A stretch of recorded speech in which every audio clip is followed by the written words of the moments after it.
नमस्कार और एक बार फिर से आप सभी लोगों का स्वागत है अपने इस यूट्यूब चैनल जिसका नाम है कंप्यूटर जी। और आज के इस लेक्चर में हम पढ़ने वाले हैं लूप्स के बारे में कि आखिरकार प्रोग्रामिंग में लूप्स क्या होता है।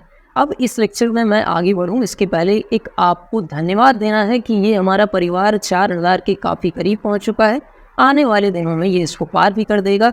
और अगर एक टीचर के तौर पर मैं देखूँ कि 4000 बच्चे हमारे साथ जुड़ चुके हैं, इस परिवार का हिस्सा हो गए हैं, वो भी बिना किसी एडवर्टाइजमेंट के, वो भी बिना किसी वल्गर या पढ़ाई के अलावा कंटेंट, फनी कंटेंट डाले, सिर्फ एजुकेशनल कंटेंट से हमारा परिवार 4000 लोगों तक पहुंच गया। इसकी बहुत बहुत आपको बधाई। और जब मैंने चैनल शुरू भी किया था तो मुझे नहीं लगा था कि इस तरीके का आपसे रिस्पांस मिलेगा ओ लेवल जैसे टॉपिक पे। इसके लिए फिर से बहुत बहुत आपको धन्यवाद। चलिए टॉपिक की तरफ बढ़ते हैं और सबसे पहली बात समझते हैं कि आखिरकार ये लूप होता क्या है। तो लूप का मतलब जैसे हिंदी में समझिए कि लूप हम क्या कहते हैं। जब कहते हैं कि इंसान देखो लूप में फंसता चला जा रहा है, मतलब एक चक्र में फंसता चला जा रहा है, उसी का मतलब लूप होता है। कोई चक्र है और वो बार बार रिपीट हो रहा है तो उस चीज़ को हम क्या कहते हैं, लूप कहते हैं। ऐसे ही प्रोग्राम में भी होता है। मान लीजिए आपके प्रोग्राम में ये लाइनें लिखी हुई हैं, कुछ 4-5 लाइनें लिखी हुई हैं और आप चाहते हैं ये 3 लाइन बार बार रिपीट हो, तो ये हम लूप में चला देंगे ताकि ये प्रोग्राम हमें बार बार ये 3 लाइन ना लिखनी पड़े। अब इस 3 लाइन को हमें 50 बार लिखना ना पड़े, इसलिए हम 50 बार इसको रिपीट करा देंगे। और इसी रिपीट कराने की प्रक्रिया के लिए किसका सहारा लिया जाता है, लूप का सहारा लिया जाता है। चलिए देखते हैं क्या लिखा हुआ है। Loop can execute a block of code as long as the specified condition is reach. मतलब कि आपके प्रोग्राम के कोड के किसी खास हिस्से को, ब्लॉक ऑफ कोड किसी खास हिस्से को बार बार रिपीट कराना जब तक कि कंडीशन ट्रू है, इस प्रोसेस को हम क्या कहते हैं, लूप कहते हैं। Loop are handy because they save time. इससे हमें समय की बचत होती है, हमारी एरर होने की संभावना की कमी होती है। बार बार एक कोड लिखेंगे तो गलती भी होगी। और इससे हम कोड को और रीडेबल बना सकते हैं, मतलब आसानी से पढ़ा जाने लायक बना सकते हैं। मतलब इससे कई फ़ायदे हैं, समय बच गया, एरर होने की संभावना भी कम हुई और कोड दिखने में अच्छा भी लगता है, आसानी से आपका समझ में भी आता है। पर मेन काम क्या है, आपकी मेहनत ये चीज़ बचाता है। समझ में आई ये चीज़। अब सबसे पहला लूप जो हमारे सामने आ रहा है वो है वाइल लूप। वाइल लूप पहला लूप है और इसके सिंटैक्स की अगर बात करें, देखिए सबसे पहले हमको लिखना होता है वाइल, उसके बाद कंडीशन और उसके अंदर जो चीज़ हमें रन करानी हो वो लिख देते हैं। और जब तक ये कंडीशन ट्रू होगी तब तक ये चीज़ रन होती रहेगी। एग्जाम्पल में देखिए समझ जाएंगे। i इज इक्वल टू 0 हमने ले लिया और यहाँ पर कंडीशन में चेक किया क्या i जो है 5 से छोटा है, मतलब क्या 0 आपसे 5 से छोटा है। तो जाहिर सी बात है 0 5 से छोटा होता है, तो हमारी i की वैल्यू प्रिंट हो जाएगी, मतलब स्क्रीन पे 0 प्रिंट हो जाएगा। उसके बाद आगे की तरफ बढ़ेंगे तो i प्लस प्लस, मतलब i में 1 हम बढ़ा देंगे। तो अब 0 से i क्या हो चुका है, 1, लेकिन 1 भी तो 5 से छोटा है तो 1 प्रिंट हो जाएगा। फिर 2 हो जाएगी वैल्यू, 2 प्रिंट हो जाएगा। 3 हो जाएगी वैल्यू, 3 प्रिंट हो जाएगा। 4 हो जाएगी वैल्यू, 4 प्रिंट हो जाएगा। अब रुक जाइए, जैसे ही 5 होगी i की वैल्यू, यहाँ पर चेक होगा क्या 5 से छोटा है, क्या 5 से छोटा होता है, नहीं 5 से छोटा नहीं है, 5 के बराबर है। कंडीशन हमारी हो गई फॉल्स और ये लूप तुरंत एग्जीक्यूट होना बंद हो जाएगा और बाहर आ जाएगा। आउटपुट में हमारा 0 से 4 तक प्रिंट होके आ जाएगा। इसको रन कराकर चलिए एक बार देख लेते हैं। चलिए अब सेम प्रोग्राम देखिए हमने यहाँ पर लिख लिया है। अब इसको रन कराते हैं और देखते हैं क्या आउटपुट आएगा। हमारे हिसाब से 0 से 4 तक प्रिंट होना चाहिए। यहाँ पर बिल्ट और रन किया और ये आउटपुट देखिए 0, फिर 1, फिर 2, फिर 3, फिर 4। और क्यों ऐसा हुआ है, क्योंकि 0 वाली कंडीशन जब i की वैल्यू 0 थी तो 5 से छोटी थी, 1 थी तो भी 5 से छोटी थी, 2 थी तो भी 5 से छोटी ही थी, 3 थी तो भी 5 से छोटी, 4 थी तो भी 5 से छोटी। लेकिन जैसे ही i की वैल्यू बढ़ते बढ़ते, यहाँ पर देखिए बढ़ रही है वैल्यू, बढ़ते बढ़ते 5 हुई, कंडीशन फॉल्स हो गई और हमारा ये लूप एग्जीक्यूट होना बंद हो गया। यही हमारा वाइल लूप का काम है। वाइल लूप के साथ आप कंडीशन को लिख सकते हैं और कंडीशन जब तक ट्रू रहेगी, ये हमारे ब्रैकेट के अंदर की चीज़ तब तक जो है बार बार रिपीट होती रहेगी। कई बार ऐसा होता है हम ऐसी चीज़ लिख देते हैं हमेशा कंडीशन ट्रू ही रहती है, और ऐसा अगर आप कर देंगे तो आपका प्रोग्राम एक लूप में फंस जाएगा और एग्जीक्यूट होता रहेगा होता रहेगा होता रहेगा और रुकेगा नहीं। ये चीज़ ध्यान देनी है, कभी भी ऐसा प्रोग्राम नहीं बनाना है कि आप इनफाइनाइट टाइम रिपीट कर जाएं। जैसे मैंने i की वैल्यू यहाँ पर बढ़ाई ही ना होती और आई की वैल्यू 0 दे दी होती और पूछता 0 5 से छोटा है, तो हर बार 0 5 से छोटा ही रहता, 0 बढ़ता, आई की वैल्यू आपकी बढ़ती ही ना, तो बार बार आपका आई की वैल्यू प्रिंट होती रहती है और प्रोग्राम कभी रुकता ही ना। ऐसी गलती हमें नहीं करनी है। चलिए आगे की तरफ बढ़ रहे हैं। अब देखिए यही चीज़ यहाँ पर लिखी हुई है कि do not forget to increase the variable, मतलब जो वेरिएबल आपने यूज़ किया उसकी वैल्यू को इंक्रीज करना मत भूलिएगा, नहीं तो लूप विल नेवर एंड, आपका लूप कभी ख़त्म नहीं होगा। ये तो बात हो गई वाइल लूप किस तरीके से लिखा जाता है, हमने अच्छे से इस चीज़ को समझ लिया। अब इसके बाद बारी आई अगले इसके भाई की, डू वाइल लूप की।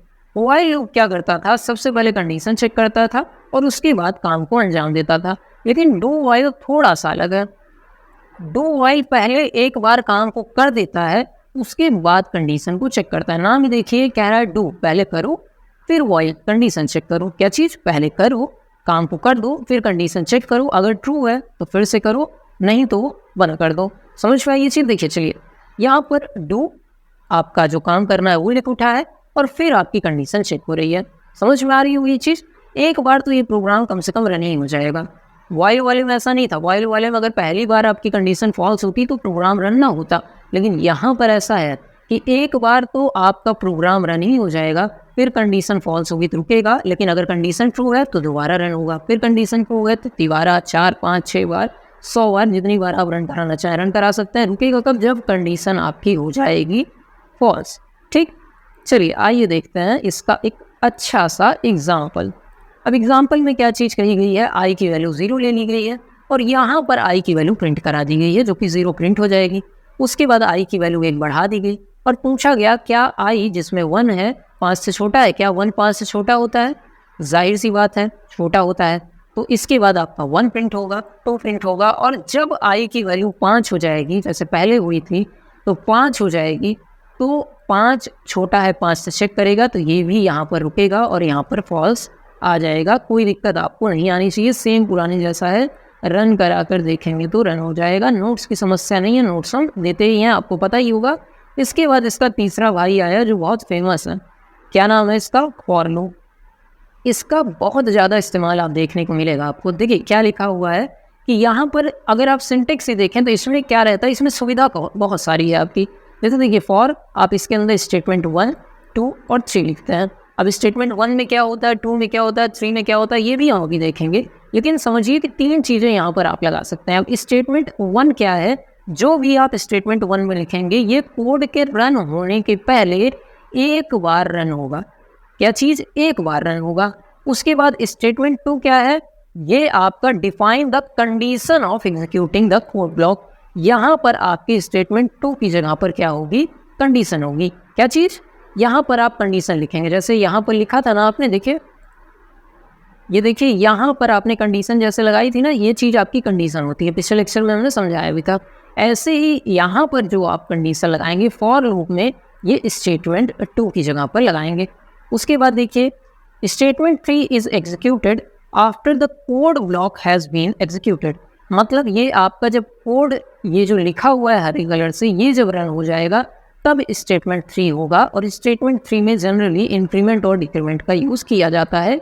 एक एग्जाम्पल देखिए तो एकदम मतलब आराम से जैसे पानी जैसा समझ में आ जाएगा। चलिए देखिए इस चीज़ को, यहाँ पर देखिए हम फॉर लूप यूज़ कर रहे हैं और आई की वैल्यू पहला स्टेटमेंट की जगह पे 0 दे दी गई। अब ये आपका एक ही बार रन होता है, इसलिए यहाँ पर वैल्यू का इनिशियलाइजेशन कर दिया गया, आई इज इक्वल टू 0 दे दिया गया।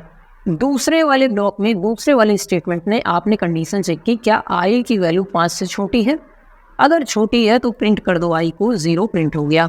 लेकिन जैसे ये प्रिंट हुआ, उस प्रिंट होने के बाद ये इंक्रीमेंट हुआ, इंक्रीमेंट होकर आई की वैल्यू अब 0 से क्या हो गई, 1 हो गई।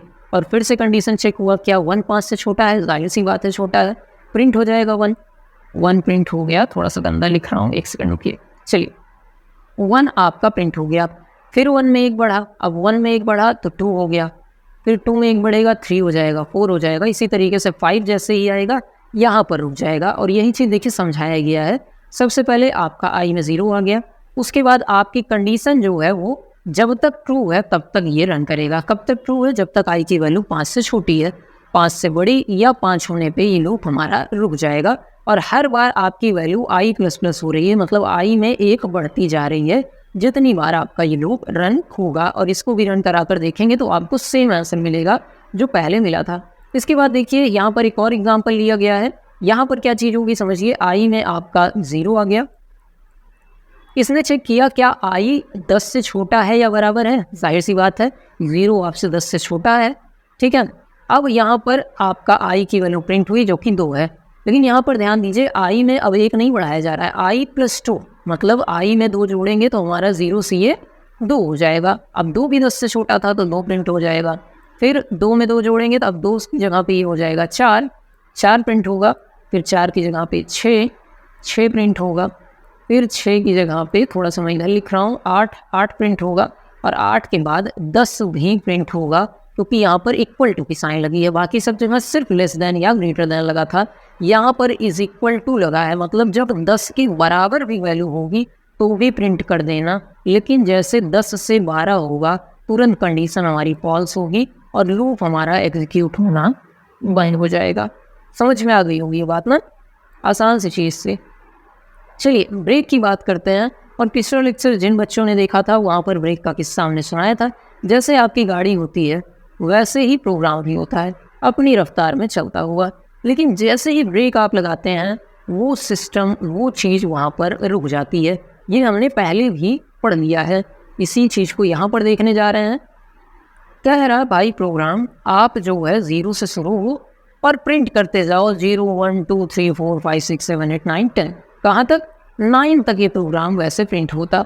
लेकिन इसने कहा अगर आई की वैल्यू 4 के बराबर हुई तो आप ब्रेक लगा देना। क्या चीज़, आई की वैल्यू 4 के बराबर हुई तो आप ब्रेक लगा देना, उसके आगे आप प्रिंट मत करना, ठीक है। इसको एक बार आप रन करा लेंगे तो आपको समझ में आ जाएगा ब्रेक से क्या होता है। नॉर्मली मैंने समझा ही दिया है कि जब भी आपकी ऐसी कंडीशन फुलफिल होती है जिस पे ब्रेक आपका स्टेटमेंट रन होगा, तुरंत ही आपका वो लूप चाहे फॉर हो, व्हाइल हो, डू व्हाइल हो, वो लूप एग्जीक्यूट होना बंद हो जाएगा, वहीं पे वो लूप चलना बंद हो जाएगा। समझ में ये चीज़, ब्रेक के लगते ही लूप का जो एग्जीक्यूशन है वो रुक जाता है। और इसी के जैसा एक स्टेटमेंट है आपका कंटिन्यू। कंटिन्यू से क्या होता है, लूप का एग्जीक्यूशन तो बंद नहीं होगा लेकिन वो एक कदम जंप कर जाएगा। जैसे यहाँ पर कंटिन्यू लगा है तो आपका 0 प्रिंट होगा, 1 प्रिंट होगा, 2 प्रिंट होगा, फिर 3 प्रिंट होगा, लेकिन 4 प्रिंट नहीं होगा क्योंकि 4 पे हमारा कंटिन्यू स्टेटमेंट आ गया। इसके बाद 5 6 7 8 जहाँ तक प्रिंट होना है होगा। लेकिन अगर यहीं पे हम ब्रेक लगा देते जैसे पहले लगा था तो 0 होता, 1 होता, 2 होता, 3 होता और 4 पे ब्रेक लग जाता, 4 के आगे कुछ भी ना प्रिंट होता। कंटिन्यू में एक स्टेप जंप होता है, बल्कि ब्रेक में क्या होता है कि वो स्टेप ही नहीं जंप होता है, वो पूरी तरीके से उस चीज़ को रोक देता है। ब्रेक में वो चीज़ ख़त्म हो जाती है। इतना समझ में आया। और ब्रेक और कंटिन्यू का यहाँ पर देखिए व्हाइल लूप में यूज़ करके भी दिखाया है, आप इस तरीके से यूज़ भी कर सकते हैं। एक बार रन कराने की कोशिश करेंगे तो आपका प्रोग्राम भी आसानी से रन हो जाएगा, कोई दिक्कत आपको नहीं आएगी। कुछ एग्जाम्पल हमने डाल दिए हैं, इसको चाहें तो एक बार रन करा कर देख लीजिएगा। नोट्स पूरी तरीके से आपको डिस्क्रिप्शन में मिल जाती है। बाकी आपको पता ही है ये चैनल हम पूरी तरीके से फ्री चला रहे हैं अभी, और अभी तक हम आपको एजुकेशन फ्री नहीं दे पा रहे हैं। इसका एक ही कारण है, वो है आपका सपोर्ट, जो कि हमें लगातार मिलता रहता है। इसको आप 2 तरीके से हम तक पहुंचाते हैं। पहला तरीका है आप हमारी वीडियो को लाइक कमेंट शेयर सब्सक्राइब करते हैं, जो कि बिना कहे कर देते हैं। उसको तो हमें लगभग कई वीडियो में भूल भी जाता हूँ, फिर भी देखता हूँ तो सब्सक्राइबर उस वीडियो से हमारे पास काफ़ी आए रहते हैं। दूसरा तरीका है हमारे चैनल को सपोर्ट करके, क्योंकि देखिए जो भी चीज़ हम प्रोवाइड कर रहे हैं ये फ्रीली तो पूरे यूट्यूब पे आपको कहीं नहीं मिलेगी। पूरी तरीके से लेक्चर, उसके MCQ क्वेश्चन, उसके बाद उसकी PDF जो कि खुद से हमने डिज़ाइन की है, कहीं से उठा के कॉपी पेस्ट नहीं दे रहे हैं, एक एक स्लाइड हमारी डिज़ाइन की हुई है और ये पूरी तरीके से हम मुफ्त प्रोवाइड आपको कर रहे हैं। तो अगर आपको ये वैल्यूएबल लगता हो और अगर आपके लिए ये संभव हो तो हमारे चैनल को सपोर्ट करिए, क्योंकि देखिए बिना आपके सपोर्ट के ये फ्रीली ज़्यादा दिन चला पाना बहुत ही मुश्किल है। इसको आप समझिए थोड़ा सा, और अगर संभव हो तो हमें सपोर्ट कीजिए। बाकी मिलते हैं अगले लेक्चर में, तब तक के लिए नमस्कार। अपना ध्यान रखिए और अच्छे से पढ़ाई कीजिए, क्योंकि पढ़ाई करके ही हमारी ये मेहनत सफल होगी। जो ये वीडियो बन रही है ये इसीलिए बन रही है कि कोई बच्चा कहीं दूर बैठा हो, जो क्लास ना ले पा रहा हो, टेक्नोलॉजी से जुड़ना चाहता हो, तो यहाँ से जुड़ सके, ये हमारा उद्देश्य है। तो प्लीज़ थोड़ा सा इसको वैल्यूएबल बनाइए, अच्छे से पढ़िए, समय का सदुपयोग करिए। नमस्कार।